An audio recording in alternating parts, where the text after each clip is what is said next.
Conférence théosophique, Association Compagnie Théosophie à Paris, conférence sur le thème « Les animaux ont-ils une âme ?» Amis, est-ce que les animaux ont une âme? Il y a de quoi être assez perplexe, assez étonné par une conférence de cette nature, d'autant plus qu'on n'a pas réglé encore le problème au niveau de l'homme. On ne sait pas, rien n'a été prouvé à ce niveau-là, alors d'autant plus au niveau des animaux, surtout lorsqu'on sait que, au niveau de l'homme, on peut toujours envisager le problème d'un point de vue subjectif, on peut toujours se poser la question et se demander en effet si on a une âme ou non. On pourrait avoir, subjectivement en tout cas, les éléments de réponse. Mais pour ce qui est de l'animal, on ne peut pas se mettre tellement à sa place. La communication avec les animaux sont assez difficiles, a fortiori sur des questions relatives à la métaphysique. Comment répondre à ce genre de questions? C'est d'autant plus difficile que lorsque l'on se penche un petit peu sur toutes les traditions, les religions, les textes révélés et ainsi de suite, on trouve des réponses très contradictoires. Donc le point de départ est difficile. Néanmoins, en théosophie, on donne des réponses sur ce sujet et nous allons essayer maintenant de vous les exposer. Alors, même si on ne peut pas trouver des réponses précises sur le problème de l'animal, néanmoins, comme l'animal se situe dans le grand contexte de l'évolution, si on connaît un petit peu le sens de cette évolution, la façon dont elle progresse, alors peut-être on comprendra un petit peu la place de l'animal dans ce grand contexte. On va faire un petit peu comme le jeu du pendu, on va essayer de trouver la première lettre, et puis la dernière lettre, et puis les petits points intermédiaires, on va essayer donc de les déduire un petit peu donc de notre postulat de départ et de notre postulat d'arrivée. Enfin, ce que nous prétendons faire maintenant, c'est de connaître, essayer de trouver le sens un petit peu de l'évolution. L'évolution, c'est, on pourrait dire, le maître mot, c'est le mot-clé de la philosophie, de la théosophie. L'évolution, c'est le point de départ, certainement, de la réflexion, et c'est à partir de cette réflexion-là qu'on peut trouver, en tout cas, des réponses intéressantes en ce qui concerne notre sujet. Alors, l'évolution, c'est une information qui se transmet, qui se perpétue comme ça, à travers des véhicules différents.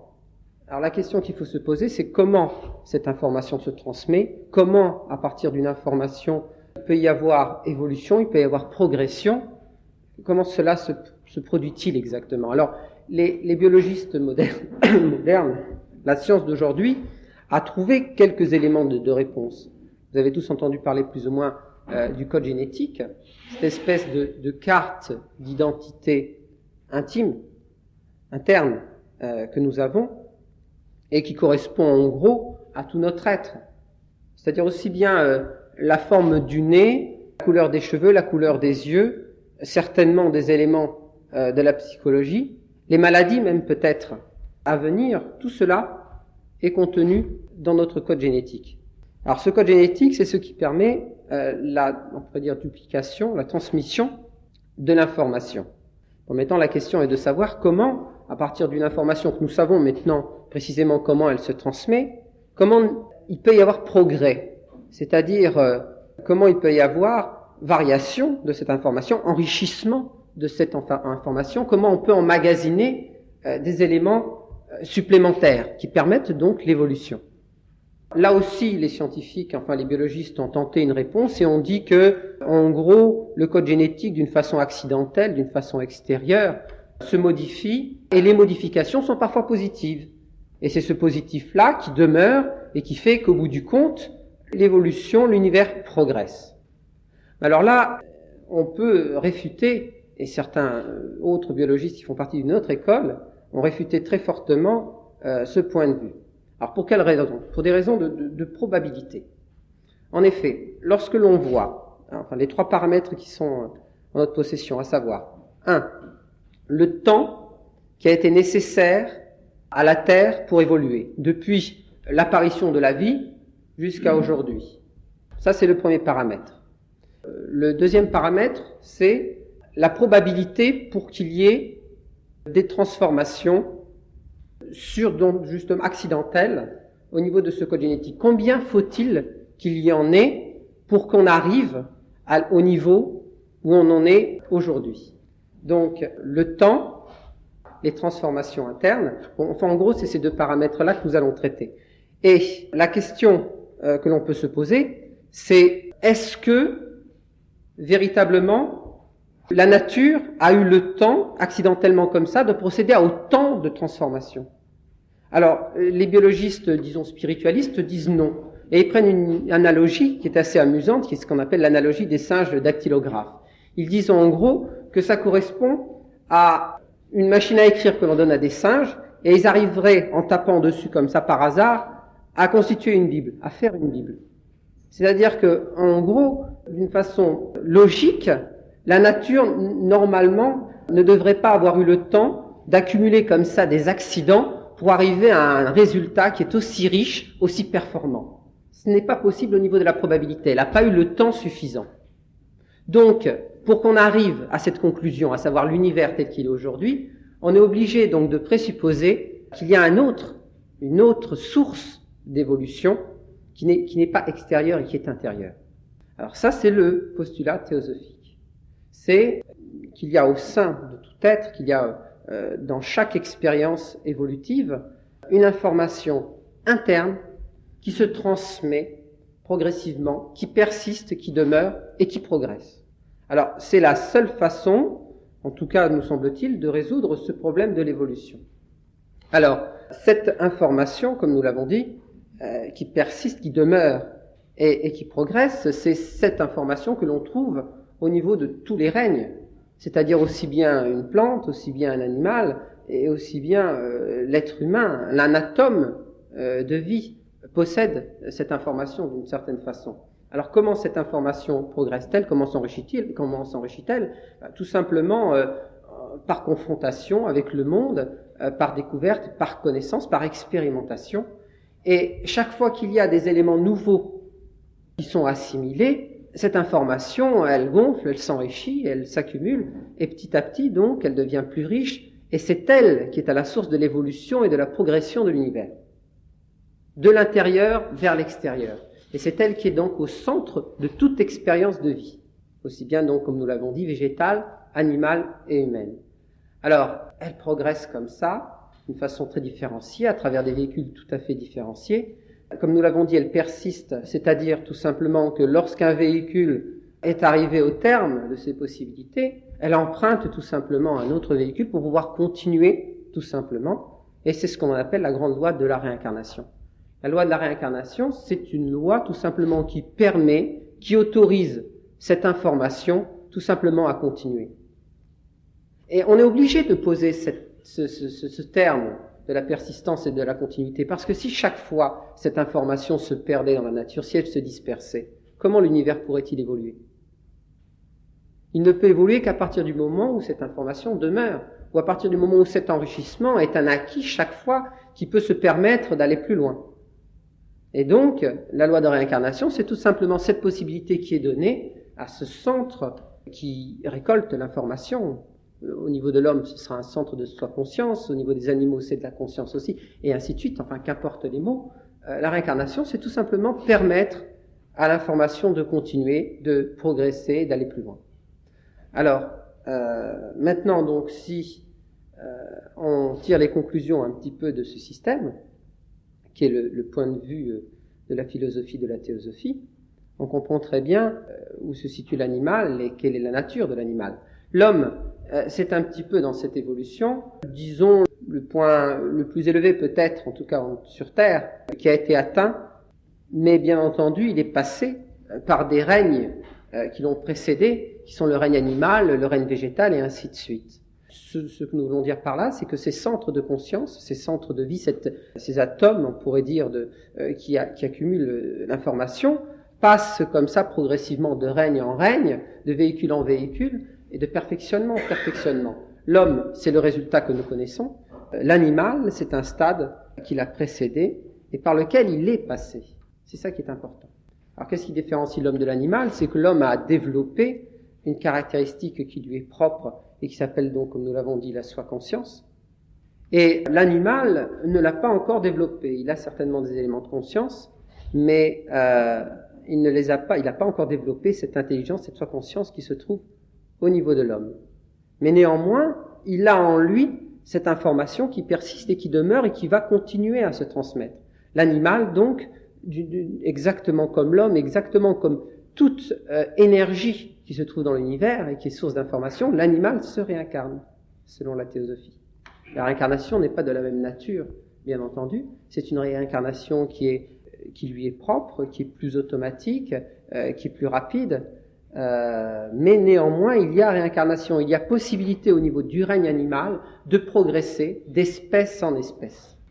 Est-ce que l'animal va acquérir les qualités que possède l'homme? Non, la théosophie ne dit pas cela. Elle dit que toutes les qualités qui sont dans l'univers sont potentiellement présentes dans chaque atome de vie. Alors, comment peut-on affirmer ce genre de choses? D'une façon assez logique, nous semble-t-il.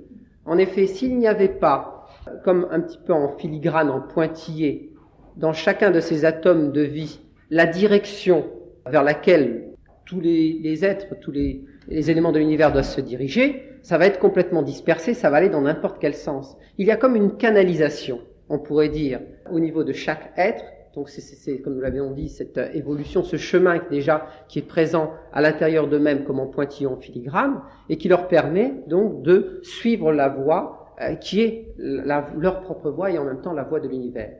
Donc puisque cette voie est déjà contenue en eux, cela signifie tout simplement que toutes les potentialités, toutes les réalités qui sont déjà contenues en l'homme sont des potentialités au niveau de l'univers, au niveau de l'animal, et ainsi de suite. C'est-à-dire que même la plante possède déjà les potentialités de l'animal et les potentialités de l'homme, et ainsi de suite.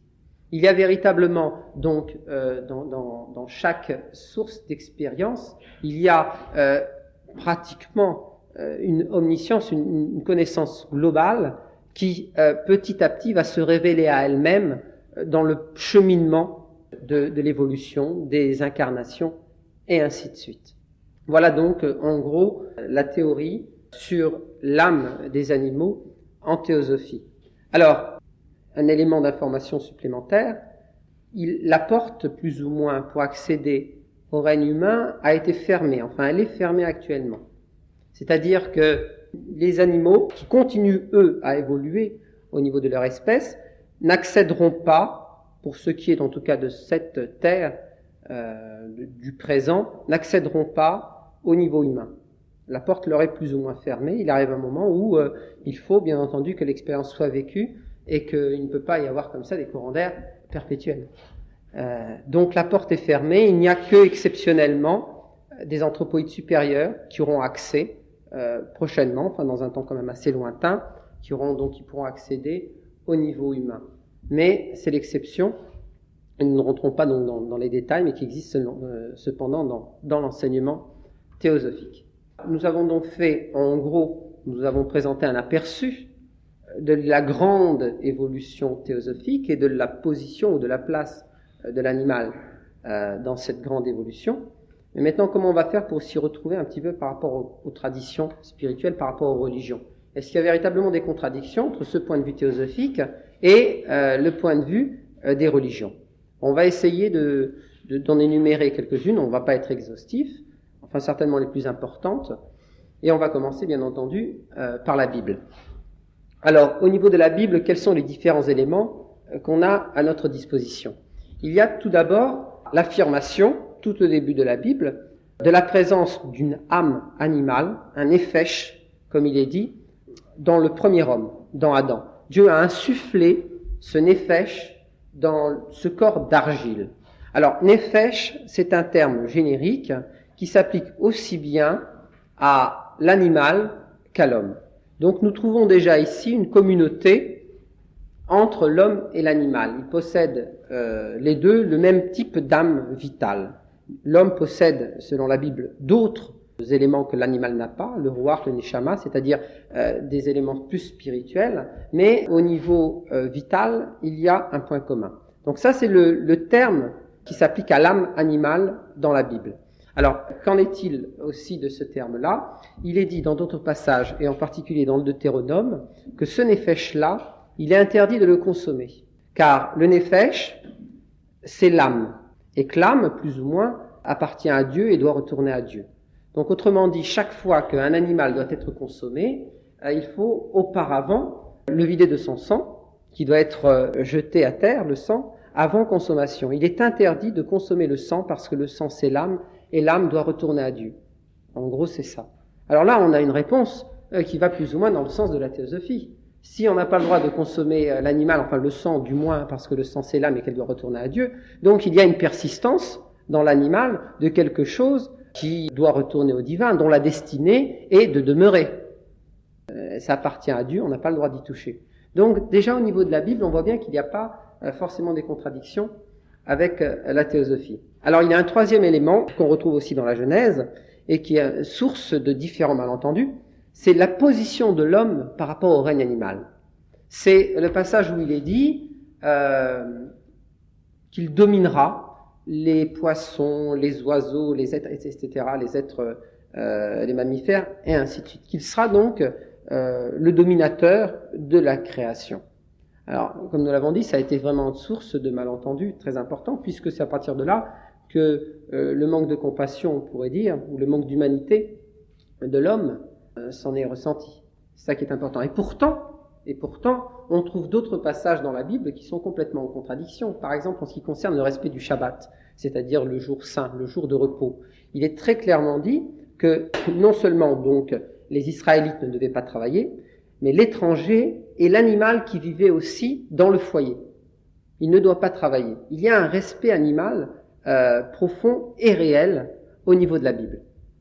Donc là encore, nous trouvons des passages qui peuvent parfois paraître contradictoires, mais pour ce qui est de la domination, qui a amené une interprétation selon nous faussée au niveau de la religion chrétienne, nous reviendrons un peu plus tard sur l'interprétation théosophique de cette domination. Donc nous voyons qu'en gros, d'un point de vue judaïque, la Bible respecte l'animal et elle n'affirme pas du tout, bien au contraire, que l'animal n'a pas d'âme, puisqu'on ne doit pas consommer donc son âme en question. Donc voilà pour ce qui est de la Bible au sens littéral. Alors maintenant qu'on a fait le christianisme.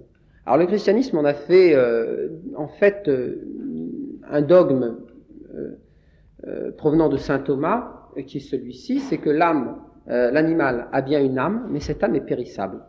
C'est un paradoxe, ça semble parfois contradictoire, mais c'est texto ce qu'affirme saint Thomas.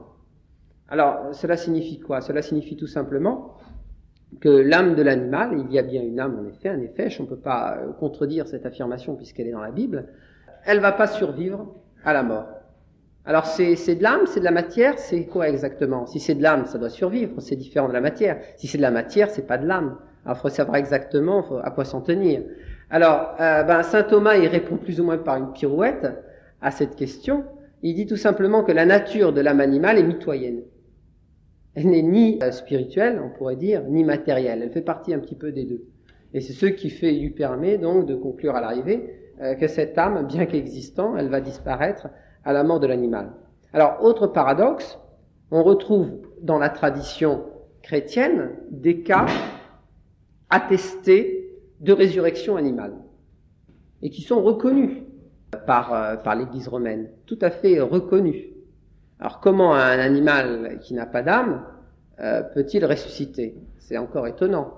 Alors, bien sûr, quand on a à notre disposition, enfin quand la religion chrétienne a à sa disposition un Dieu omnipotent qui peut faire ce qu'il veut quand il veut, c'est pas trop difficile de trouver la réponse. Alors Dieu, tout simplement, lorsque l'animal meurt, il lui octroie une nouvelle âme. Autrement dit, c'est pas le même animal qui ressuscite.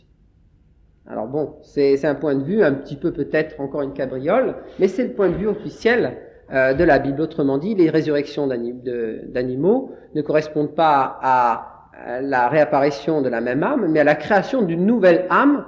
Et pour quelle raison? Tout simplement pour que Dieu s'affirme en tant qu'omnipotent à travers ses miracles. C'est une façon pour Dieu de montrer qu'il est capable de faire des miracles. C'est le point de vue donc de l'Église. Est-ce que c'est le point de vue généralisé que l'on retrouve dans l'Église chrétienne? Non, pas du tout. Parce qu'on retrouve aussi d'autres chrétiens, et même des pères de l'Église, qui se sont opposés à cette façon de voir. Il y a différents exemples. Il y a même le grand philosophe Leibniz, qu'on ne peut pas taxer d'antichristianisme, qui lui, au contraire, prend le contre-pied à 180 degrés de ce point de vue-là, et qui affirme très catégoriquement que les animaux ont une âme, par opposition à Descartes qui, eux, considéraient que c'était que des automates.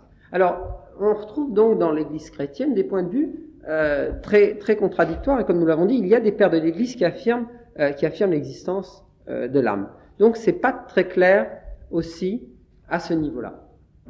Alors, on va passer maintenant à une autre tradition qui est tout aussi intéressante, bien qu'étant un peu postérieure. On aurait dû peut-être chronologiquement commencer par elle. C'est la tradition égyptienne.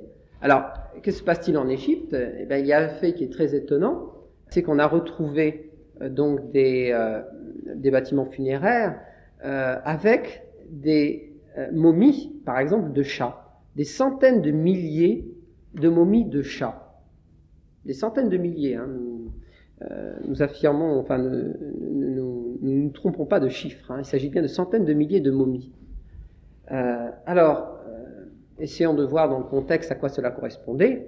Cela correspond tout simplement, de la part des Égyptiens, à un très grand respect qu'ils portaient aux animaux en général et aux chats en particulier. Bien entendu, s'ils les embaumaient et s'ils les momifiaient, c'est-à-dire que s'ils leur offraient exactement le même traitement funéraire que pour l'homme, cela signifie qu'ils avaient une idée très claire de la destinée post-mortem de l'animal. En embaumé et en momifié, les êtres qui ont vu justement de leur facilité un passage dans l'au-delà plus agréable. Donc, à ce niveau-là, les choses sont clairement dites au niveau de la tradition égyptienne. Alors, il y a des choses qui sont encore plus étonnantes. Les Égyptiens reconnaissent aux chats aussi, enfin à tous les animaux, l'existence d'un corps astral, aussi le Ka, ce qu'ils appellent le Ka, et aussi de pouvoirs extrasensoriels. Alors, vous voyez, donc on va très loin au niveau de la tradition égyptienne. Il ne faut pas oublier aussi que la plupart de leurs dieux avaient des têtes animales, que ce soit le faucon, que ce soit l'ibis, que ce soit le chacal, et ainsi de suite. Les Égyptiens ont divinisé les animaux. Pour quelle raison? Parce que, tout d'abord, il était interdit de représenter la divinité sous une forme humaine, et aussi parce que le masque de l'animal représentait quelque chose d'ineffable, qui le rapprochait certainement beaucoup plus du divin que le visage humain. Donc on s'aperçoit que chez les Égyptiens, c'est un très grand respect aussi pour l'animal que l'on retrouve. Alors maintenant, pour ce qui est on va très, très rapidement, d'une façon simplifiée, aborder le même problème le même sujet au niveau donc de la tradition orientale, en Inde.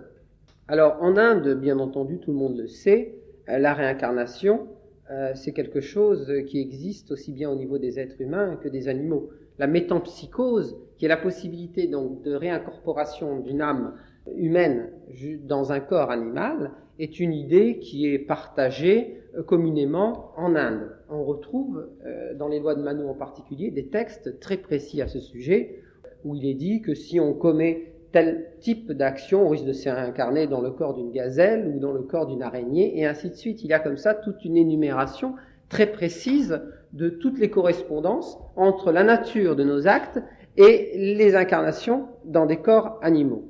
C'est la métempsychose. Alors bien entendu, selon le point de vue de la théosophie, c'est une aberration. C'est une lecture exotérique d'une vérité qui, elle, est ésotérique. On ne peut pas, la nature ne peut pas revenir en arrière.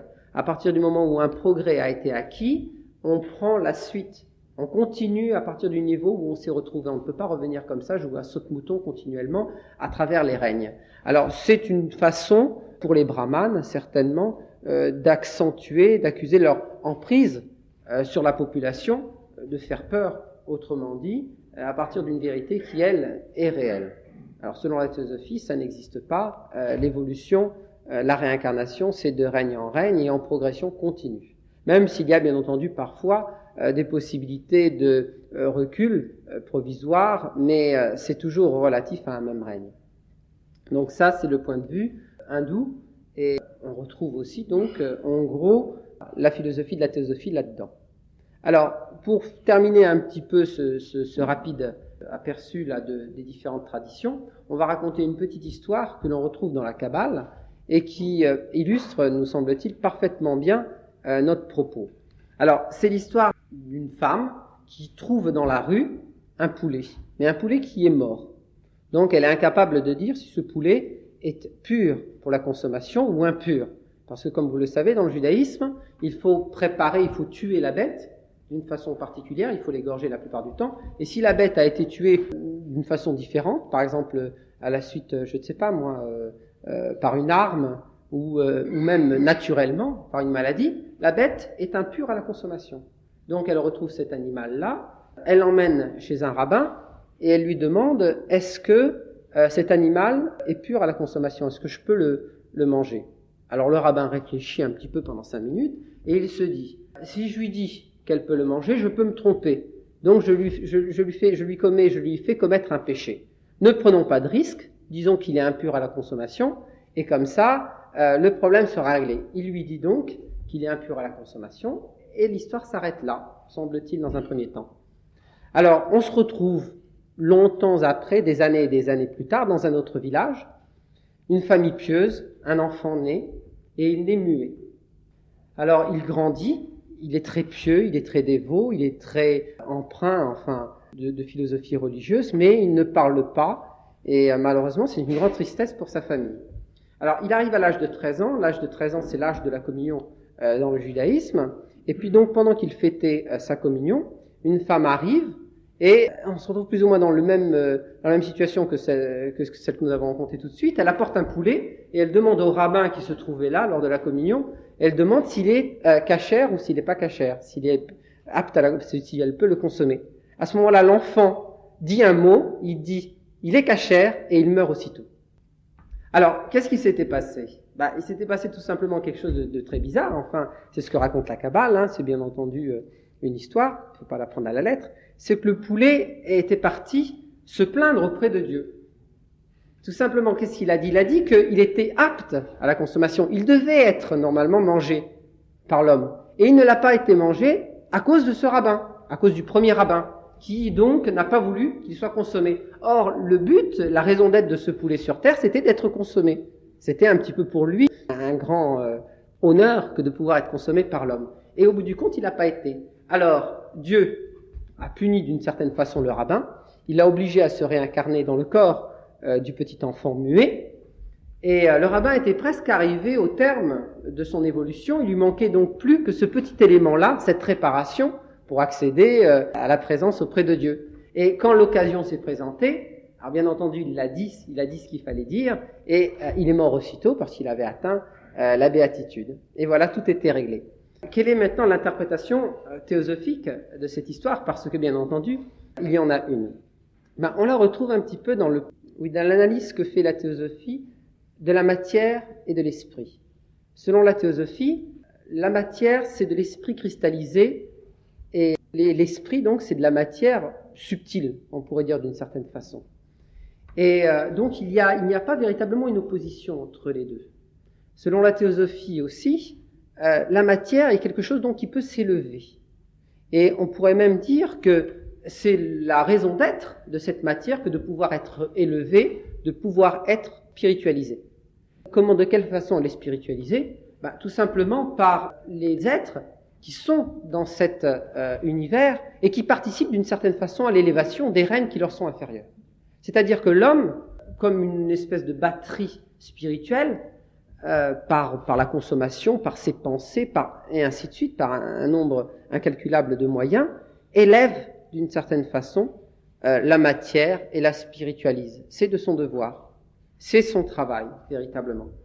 Et bon, qu'on retrouve un petit peu l'analogie avec l'histoire que nous avons racontée sur le poulet.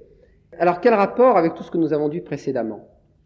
À partir du moment où le devoir et le travail de l'homme et de spiritualiser la matière, c'est-à-dire d'élever un petit peu tous les règnes qui lui sont inférieurs, on comprend mieux maintenant le point de vue, le passage que nous avons cité tout à l'heure de la Bible, où il est dit que l'homme est amené à dominer le reste de la création. Alors la domination en question, c'est tout simplement sa place, c'est-à-dire qu'il est au fait de l'évolution. Il est en tout cas sur Terre, bien entendu. Sur Terre, il est arrivé à un niveau, par rapport à tous les règnes qui le précèdent, qui est un niveau privilégié. Alors, bien entendu, qui dit privilège, dit droit et dit devoir. C'est un devoir de la part de l'homme que de justement essayer d'élever les règnes qui le précèdent.